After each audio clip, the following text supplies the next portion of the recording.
আদল প্রতিষ্ঠা করতে হবে। জুলুমের সাথে ইসলামের কোনো সম্পর্ক নাই। আল্লাহ তাআলা জালিমদের জন্য কঠিন শাস্তি প্রস্তুত করে রেখেছেন। এক্সট্রা জুডিশিয়াল কিলিং এর কোনো হিসাব নাই। বিচার বহির্ভূত হত্যা, এনফোর্স ডিসঅ্যাপিয়ারেন্স, গুম, যেটা সবচাইতে বড় মানবতা বিরোধী অপরাধ। কত মানুষ যে গুম হয়েছে তার কোনো ইয়ত্তা নাই। যেই ফ্যামিলির সদস্য গুম হয়েছে তারা কি ওই লোকটার জন্য মাগফিরাতের দোয়া করবে নাকি সুস্বাস্থ্যের দোয়া করবে তারা নিজেরাও জানতো না, কারণ জানে না ও বেঁচে আছে না মরে গেছে।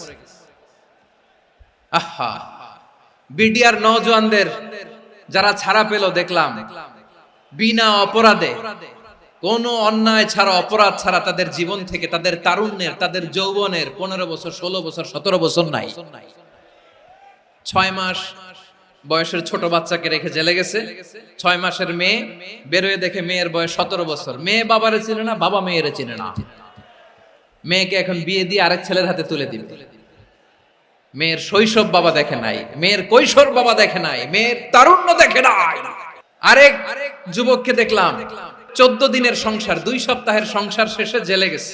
কত যুবকের যে স্ত্রী চলে গিয়েছে ফ্যামিলি ছেড়ে, কারণ জানে না তো কবে আসবে, কি হবে, কেউ জানতো না। দাম্পত্য জীবনের মাত্র 14 দিনের স্মৃতি, এই স্মৃতিকে আঁকড়ে ধরে এক বোন 16টা বছর, 17টা বছর কাটিয়ে দিয়েছে। আমি নিউজটা দেখে ভাবলাম আমার এই বোনের প্রতিটি দিন কিভাবে কেটেছে, প্রতিটি রাত কিভাবে কেটেছে, প্রতিটি ক্ষণ কিভাবে কেটেছে। বিশ্বনবী বলেছেন, ইত্তাকি দাওয়াতাল মাজলুম ফাইন্না লাইসা বাইনাহু ওয়া বাইনাল্লাহি হিজাব। মাজলুমের কান্নাকে ভয় করো, কারণ মাজলুমের কান্না আর আল্লাহর মাঝে কোনো পর্দা থাকে না। আমরা আর এরকম কোন জুলুম বাংলাদেশে দেখতে চাই না। জোরে বলেন ঠিক কিনা? আমার প্রিয় বীর চট্টলার তৌহিদি মুসলমান, আমরা আর নতুন করে কেউ জালিম হোক এটা চাই না। নতুন করে আবার কেউ ফ্যাসিস্ট হোক আমরা চাই না। এক দল আরেক দলকে নিশ্চিহ্ন করার রাজনীতি করুক আমরা চাই না। আমরা সুশাসনের বাংলাদেশ চাই, মানবিক বাংলাদেশ চাই, আমরা একটা সমৃদ্ধ বাংলাদেশ চাই। আমরা বিশ্বের বুকে সম্মান নিয়ে মাথা উঁচু করে দাঁড়াতে চাই, ঠিক কিনা বলেন? আল্লাহ বললেন, এটা যদি তোমরা চাও, একটা সমৃদ্ধ সমাজ যদি বিনির্মাণ করতে চাও, মানবিক সমাজ যদি বিনির্মাণ করতে চাও, আমি তোমাদেরকে সেজন্য প্রথমে আদালতের নির্দেশ দিলাম। ইন্নাল্লাহা ইয়া'মুরু বিল আদল, নিশ্চয় আল্লাহ তাআলা তোমাদেরকে ন্যায় বিচার, সুশাসন এটার আদেশ দেন। সুবহানাল্লাহ।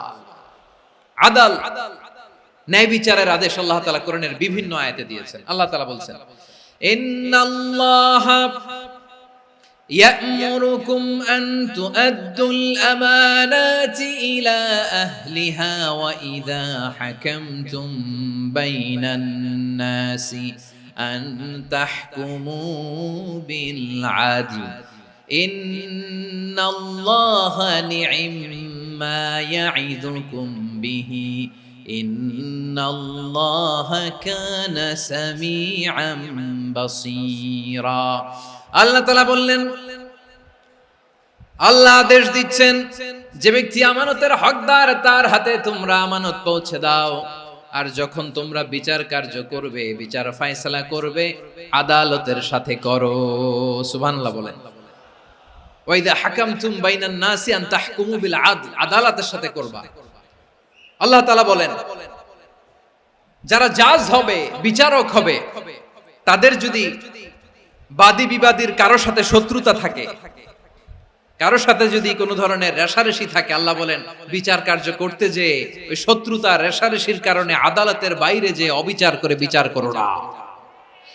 ওয়ালা ইয়াজরিমান্নাকুম শানাআনু কওমিন আলা আল্লা তা'দিলু ই'দিলু হুয়া আকরাবু লিত্তাকওয়া ওয়াত্তাকুল্লাহা ইন্নাল্লাহা খাবীরুম বিমা তা'মালুন।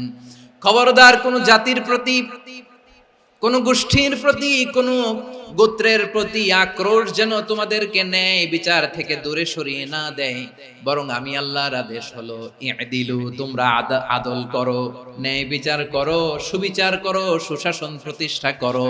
হুয়া আকরাবু লিত্তাকওয়া, এটাই তাকওয়ার সবচেয়ে কাছাকাছি। সুবহানাল্লাহ বলেন। কোরআনের বিভিন্ন আয়াতে আল্লাহ তাআলা স্পেসিফিকলি ধরে ধরে বিচার করার সময় আমরা যেন আদল করি সেটা বলেছেন। কোরআনের কোন কোন জায়গায় আল্লাহ তাআলা এই আল আদল শব্দটা ব্যবহার করেছেন।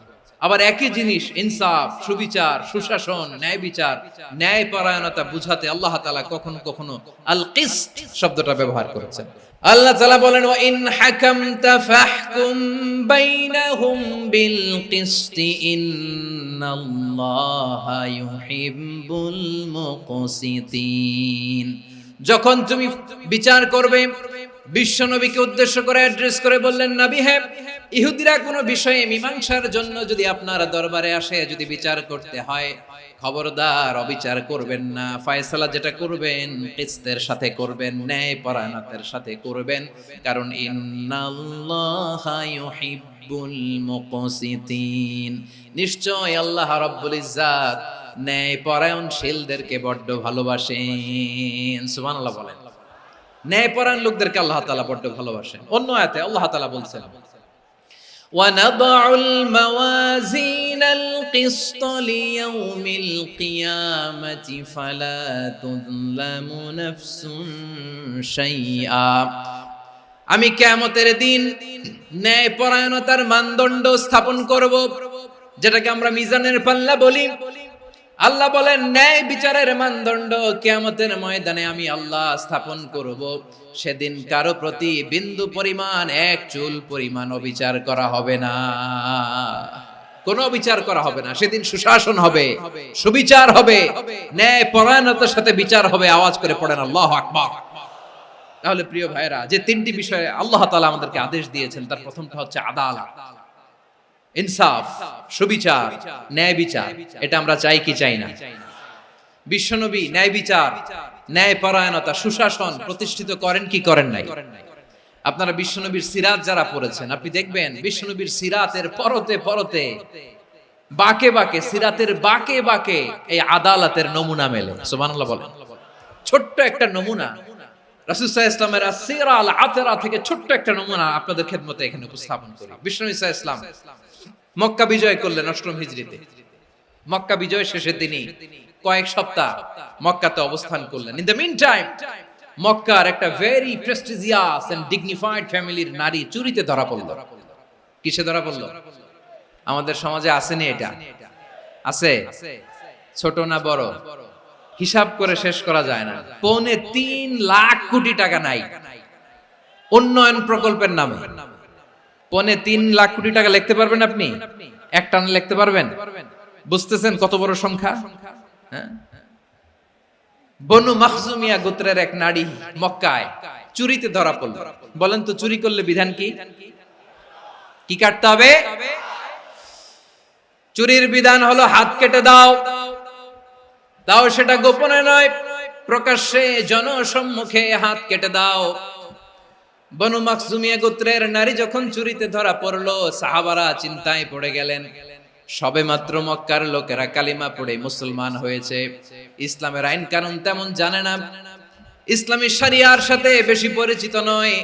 এখন যদি বিশ্বনবী চুরির যেই বিধান এটা যদি কায়েম করে হাত যদি কেটে দেয়, না জানি মক্কার লোকেরা আবার বিগড়ে যায়, না জানি মক্কার লোকেরা আবার মুরতাদ হয়ে যায়, না জানি মক্কার লোকেরা ইসলাম থেকে দূরে সরে যায়। চলো চলো, সাহাবীরা মিলে পরামর্শ করলেন, চলো বিশ্বনবীর কাছে যে বলি, ও নবী, শুধু কেবলমাত্র একমাত্র এই নারীর জন্য চুরির হাত কাটার বিধানটা আপনি একটু থামিয়ে দেন। চুরির হাত কাটার যে বিধান এখানে একটু রহিত করে দেন, বাকিগুলা কইরেন মদিনাতে যে চলবে, কিন্তু মক্কায় এবারের জন্য মাফ করে দেন। কিন্তু কে বলবে? এই যে পরামর্শ, সাজেশন, এটা কে দিবে বিশ্বনবীর কাছে? সাহাবারা চিন্তায় পড়ে গেলেন। আল্লাহর নবীর সামনে দাঁড়িয়ে আল্লাহর দেয়া হুদুদ, আল্লাহর দেয়া বিধান থামিয়ে দেওয়া, মাফ করে দেওয়া, এই কথা বিশ্বনবীর সামনে বলার সাহস তো কেউ রাখে না।